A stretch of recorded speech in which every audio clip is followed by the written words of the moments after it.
बिस्मिल्लाहिर्रहमानिर्रहीम। इय्याका नअबुदु व इय्याका नस्तईन। तो गाइज़, मुझे रिक्वेस्ट थी इम्यूनिटी के ऊपर। देखो यार, इम्यूनिटी जो है ना, ये एक अगर आप रोबन से देखें ना, और इवन आप देखें उससे क्या माइक्रो में, ठीक है, लेविंसन के अंदर बहुत ही बड़ा दिया हुआ उन्होंने इम्यूनिटी को। लेकिन इसके अंदर से सिलेक्टिव हमने सिर्फ करना है, ठीक है। और हमारी मैम ने जितना हमें करवाया था ना हमारी दफ़ा में, मुझे अभी वो पता है, ठीक है। तो वो सिर्फ वही मैं करवा दूँगा। बाकी आपने पास्ट पेपर एमसीक्यूज़ और एससीक्यूज़ मैं ऑलरेडी अपलोड कर रहा हूँ। मैं अलग से प्लेलिस्ट बना रहा हूँ। फार्मा की जो है ना वो मैंने बना दी है। बाकी जिसकी आपको चाहिए हो मुझे बता देना, ठीक है। एमसीक्यूज़ और एससीक्यूज़ आपके फिंगर टिप्स के होने चाहिए, मतलब उसके अंदर से कोई चीज़ आ जाए आपको भूलनी नहीं चाहिए। और बाकी जो सिलेक्टिव चीज़ें हैं वो आनी चाहिए। इंशाल्लाह आप मोर देन इनफ है, मतलब कुछ ना कुछ रहेगा नहीं, ठीक है। बेसिकली आज इम्यूनिटी को शुरू करना है। ये इम्यूनिटी देख लें तो इतना बड़ा है, जैसे इसके अंदर से जो चीज़ें करनी है ना, सिर्फ वही मैं बताऊँगा। सबसे पहले उसने इम्यूनिटी के बारे में थोड़ा सा लिखा हुआ है। इसकी हमने सबसे पहले इसके अंदर टाइप्स करनी है, उसकी इम्यूनिटी के अंदर सेल कौन कौन से आते हैं वो सारे के सारे जल्दी से, ठीक है, हम देखेंगे। देखो, इम्यूनिटी बेसिकली बॉडी का एक जो है ना डिफेंस सिस्टम ही है ना, ठीक है। अब इसके अंदर वो कह रहा है कि हमारे पास ना दो तरह की यार फोकस के इसको क्या हो रहा है। ओके, अब ठीक है, ठीक है। तो वो यही कह रहा है कि इसके अंदर जो है ना वो इनेट एक तो हमारे पास आएगी। इसके अंदर हमने डिस्कस करनी है इनेट इम्यूनिटी क्या होता है, वो आपको पता होना चाहिए। नंबर सेकंड पे हमारे पास बताओ जाए अडाप्टिव इम्यूनिटी क्या होती है। दो बातें हमें ये पता होनी चाहिए। फिर क्या है बेसिकली क्या होता है, इनेट और अडाप्टिव रिस्पॉन्स ऑफ बॉडी है, ठीक है। अडाप्टिव रिस्पॉन्स ऑफ बॉडी में जो कि किस चीज़ के ख़िलाफ़ है, किसी भी फ़ॉरेन को पार्टिकल हमारी बॉडी के अंदर आ जाता है। सपोज़ करें कोई भी वायरस आ जाता है, ठीक है, कोई भी फंगस आ जाता है, कोई बैक्टीरिया आ जाता है, तो उसके ख़िलाफ़ इनेट और इको अडाप्टिव इम्यूनिटी, इसको हम कहते हैं अडाप्टिव रिस्पॉन्स, उसको हम इम्यूनिटी का नाम देते हैं। जल्दी से करते हैं। अगर देखो इम्यूनिटी जो है ना, कुछ ऐसे केसेस होते हैं जिसके अंदर इम्यूनिटी जो है ना वो अगर कम हो जाए। देखो, अगर इम्यूनिटी हमारे पास कम हो जाए तो हमारे पास क्या देखने को मिलता है, पेशेंट जो होता है ना उसको हम कहते हैं कि ये इम्यूनो डेफिशिएंट है। ऐसी बात है, ठीक है। इम्यूनो डेफिशिएंट पेशेंट होते हैं, सपोज करें HIV का पेशेंट है, इम्यूनो डेफिशिएंसी का।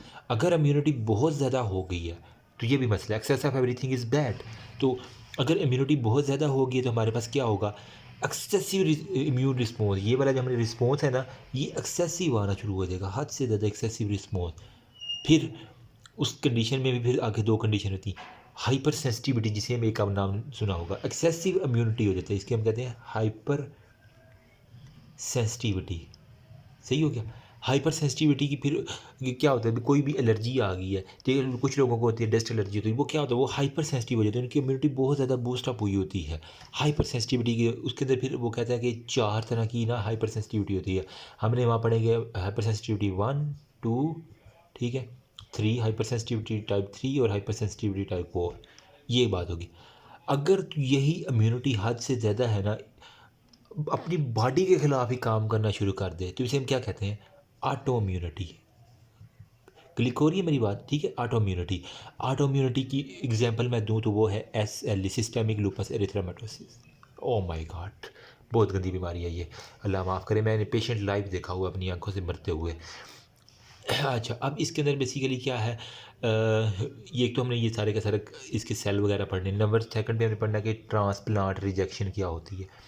जो लोग ट्रांसप्लांट होते हैं उसको हम क्या देते हैं, इम्यूनो डेफिशिएंट, जो इम्यून सिस्टम को कम कर देना वो गोलियां देते हैं। तो ट्रांसप्लांट रिजेक्शन के अंदर हमने क्या क्या फेनोमिना है वो सारे का सारे एक तो हमने डिस्कस करना। नंबर थर्ड पे हमने आपने पढ़ा होगा अमाइलोडोसिस, किसके अंदर अबनॉर्मल प्रोटीन डिपॉजिट हो जाती है ना बॉडी के अंदर, ठीक है। जिस तरह अबनॉर्मल प्रोटीन की डिपोजिशन हो जाती है, जिस तरह के अगर मैं एग्जांपल दूं तो अल्जाइमर डिजीज़ है। तो ये सारे का सारा हम डिस्कस करेंगे। मेन तीन बातें मैंने बता दी हैं। सबसे पहले हम जाते हैं इम्यूनिटी की टाइप्स के ऊपर, जो कि इंपॉर्टेंट क्वेश्चन है। मेरा टिश्यू किधर गया है यार, ओके, ये मैं मिटा रहा हूँ, ठीक है। अभी हमने ना जो एक इंपॉर्टेंट क्वेश्चन आता है, what is the difference between innate immunity acquired immunity, viva के अंदर भी पूछ लेते हैं, बहुत पूछते हैं। और SCQs तो मैंने कहता हूँ बेपनाह आया हुआ है ना, ठीक है। तो जब भी ये सवाल है ना, आप मैं जिस तरह लिखता था ना, मैं इस तरह करता था। सबसे पहले लिखता था इम्यूनिटी, ठीक है, इम्यूनिटी की हेडिंग देनी बड़ी सारी। फिर क्या कहता था, एक लिखा था एबिलिटी टू फाइट, मतलब उसे पता हो कि बच्चे को कुछ आता है, ठीक है। मतलब आपने एग्जामिनर को हैक करना होता है। मेरे तो यही स्कीम है, एग्जामिनर के पहले दिमाग को हैक करो, उसके बाद उसे नंबर खींच लो बस चुप करके। फाइट करनी है बॉडी में, किस तरह करनी है? एक हमारे पास होती है इन्नेट इम्यूनिटी, ठीक है, और एक हमारे पास होती है एक्वायर्ड इम्यूनिटी। अब दोनों में फ़र्क क्या है? इन्नेट, इन्नेट नाम से जाहिर हो रहा है आपको क्या है, ये हमारे पास इन्नेट होती है बाय बर्थ, नंबर 1 ये, ठीक है। एक्वायर्ड क्या होती है? ये with the time when exposure to जी एंटीजन हम हासिल करते हैं, with time when exposed to antigen, एक बात ये होगी। अब ये क्या होती है? इन्नेट जो पैदाइशी तौर पे है, ये हमारे पास नॉन स्पेसिफिक होती है। इसने हर चीज़ के ख़िलाफ़ टपा टप अपना एक्शन करना होता है, मतलब मैं कह सकता हूँ कि ये नॉन स्पेसिफिक होती है। इसको कोई पता नहीं है कि कौन मेरा अपना है कौन सगा है, बस इसने जाना है और अटैक करना है। जबकि ये क्या होती है, ये होती है हमारे पास एक्वायर्ड जो हमने हासिल की होती है। जब कोई ख़ास एंटीजन आता है तो ख़ास एंटीबॉडी प्रोड्यूस्ड होती है, तो ये मैं कह सकता हूँ कि ये स्पेसिफिक है इन नेचर। एक बात ये होगी। नंबर 3 पे, अब इसको नहीं पता तो इस ये ना एक हद तक अपना काम करेगी, उसके बाद इसका भी असर ख़त्म हो जाएगा। तो मैं कह सकता हूँ कि ये लिमिटेड है इम्यूनिटी की टाइप। जबकि इसको पता है कि हाँ मैं स्पेसिफिक हूँ, और इसको मरते दम तक, जब तक ये मरता नहीं इसको मैंने मारना है, तो मैं ये कह सकता हूँ कि ये वाइड स्पेक्ट्रम के अंदर जाके अपना एक्शन परफॉर्म करती है। एक उसको मुड से शुरू होकर, जड़ से शुरू होकर एंड तक उसको मारने के लिए कोशिश करती है। अच्छा, ये क्या पैदाइशी जो है ना इन्नेट वाली इम्यूनिटी, इसको एक तो हम कहते हैं इमीडिएट रिस्पॉन्स ये शो करना है इसने, मतलब फ़ौरन फ़ौरन इमीडिएट रिस्पॉन्स, जो ही आया टपाटप मारा और काम ख़त्म, इमीडिएट रिस्पॉन्स, ठीक है, इमीडिएट रिस्पॉन्स इसको कर लेना। जबकि ये वाली जो है ना ये थोड़ा सा टाइम टेकिंग है, क्योंकि इसने पहले एक्सपोज होना है फिर जाके कहीं होना है, तो अच्छी चीज़ें हमेशा टाइम सब्र के बाद आती हैं, तो ये टाइम टेकिंग हो गई।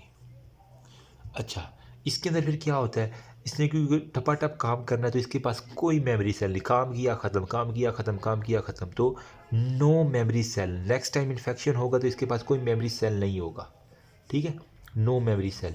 जबकि इसके पास होते हैं मेमोरी सेल होते हैं। इंशाल्लाह मैंने पॉइंटर सारे के सारे चेंज करने हैं, देखो कितना लेजी हूँ मैं, पॉइंटर भी नहीं चेंज किया। अच्छा, इसके पास मेमोरी सेल होते हैं, इसके पास मेमोरी सेल नहीं होते, ठीक है। अब आ जाते हैं इसकी एग्जांपल के ऊपर जो कि एग्जामिनर ने पूछनी है आपसे। इसके अंदर आप कह देंगे कि डेंड्रिटिक सेल आप कह दें, ठीक है, जो कि ब्रेन के डेंड्रिटिक सेल हो गया, मैक्रोफेजिस हो गया, ठीक है। आप ये प्लीज़ पूरे नाम लिख लीजिएगा, फिर लोग कहते हैं कि स्पेलिंग भी पूरे लिखे, मैं यार यहाँ पे वीडियो इतनी लंबी है लोग बोर हो जाते हैं। न्यूट्रोफिल हो गया, फिर natural killer cell, natural killer cells आ गए, फिर इओसिनोफिल्स इसके अंदर आ जाते हैं, ठीक है, इओसिनोफिल्स आ जाते हैं, फिर हमारे पास बेजोफिल्स सारे के सारे, ये सारे प्लीज़ यहाँ पे लिख लीजिएगा, मेरा वाइट बोर्ड इतना ही है। जबकि यहाँ पे जो है ना एक्वायर्ड के अंदर जो है ना, आप बच्चे को पता है कौन कौन से थे लिम्फोसाइट्स, कौन कौन से लिम्फोसाइट्स, एक हमारे पास टी लिम्फोसाइट है, एक हमारे पास बी लिम्फोसाइट है, टी और बी, बस। ये जो जब इस तरह लिखेगी एग्जामिनर इंशाल्लाह यूँ लगा के 5 बचा 5 या 2.5 का अगर तो 2.5 दे देगा इंशाल्लाह, ठीक है। अभी जो है ना मैं बताता हूँ कि आपने कंपोनेंट्स ऑफ इनेट इम्यूनिटी क्या है, फिर हम एक्वायर्ड इम्यूनिटी के ऊपर आएंगे, ठीक है। अब इनेट इम्यूनिटी बेसिकली जब एक बच्चा पैदा होता है तो पैदाइशी तौर पे किस किस तरह अपनी माँ से जो है ना इम्यूनिटी ले, एक तो उसके ऊपर जो है ना वो एपिथेलियम का बैरियर होता है जो उसको बचाता है बैक्टीरियल हो। मैं यहाँ पे हेडिंग दे सकता हूँ कि sir components of innate immunity कौन कौन सी हैं, ठीक है। इनेट इम्यूनिटी के कंपोनेंट्स कुछ भी मुश्किल नहीं है। नंबर 1 पे कहते हैं कि जनाब एपिथेलियल जो होता है ना बैरियर, वो पहला कंपोनेंट है इनेट का। देखो एपिथेलियल बैरियर है, ये जो भी फॉरेन पार्टिकल आएगा उसको यहाँ पे ब्लॉक करेगा, ब्लॉक करेगा, ब्लॉक करेगा। एक बात ये होगी एपिथेलियल बैरियर। लेकिन अगर ये ज़्यादा फॉरेन पार्टिकल स्ट्रॉन्ग है तो यहाँ पे अब आगे इसको क्रॉस कर गया एपिथेलियल बैरियर को, यहाँ पे आ गया इनसाइड, तो हमारे पास एक नया अल्लाह पाक ने एक सिस्टम रखा जिसे हम कहते हैं रेजिड्यूएंट फैगोसिटिक सेल, ठीक है। रेजिड्यूएंट फैगोसिटिक सेल्स होते हैं जिनके अंदर हमारे पास डेंड्रिटिक सेल्स होते हैं और हमारे पास मैक्रोफेजिस होते हैं। डेंड्रिटिक सेल और मैक्रोफेजिस ये दो होते हैं, अगर जो कि इस अंदर आने वाली चीज़ के ऊपर इसने अटैक करना है। आरपीसी, RPC, रेजिलिएंट फैगोसिटेड सेल हो गया। ओके, नंबर 3 पे हमारे पास होते हैं नेचुरल किलर सेल्स। ठीक है, नेचुरल किलर सेल आप देखेंगे NKC आपको बुक के अंदर को, वो यही है नेचुरल किलर सेल। नंबर 4 पे हमारे पास होते हैं प्लाज्मा सेल्स। ठीक है, प्लाज्मा सेल। नंबर 5 पे आपने लिख लिया है protein of complement system. Complement system थोड़ा सा आपको आ रहा है फर्स्ट ईयर वाला। ठीक है, तो हमारे पास कंप्लीमेंट सिस्टम की जो प्रोटीन्स हैं जिनके अंदर C1 से C20 तक होते हैं ना, जबकि C3 और C8 और फिर C9 जो होता है ना वो हमारे पास इंपॉर्टेंट रोल प्ले करते हैं। ये है हमारे पास कंपोनेंट ऑफ इननेट इम्यूनिटी। फिर नेक्स्ट जो बात कर रहे हैं ना, वीडियो काफ़ी लंबी होगी, नेक्स्ट वीडियो में आ जाए।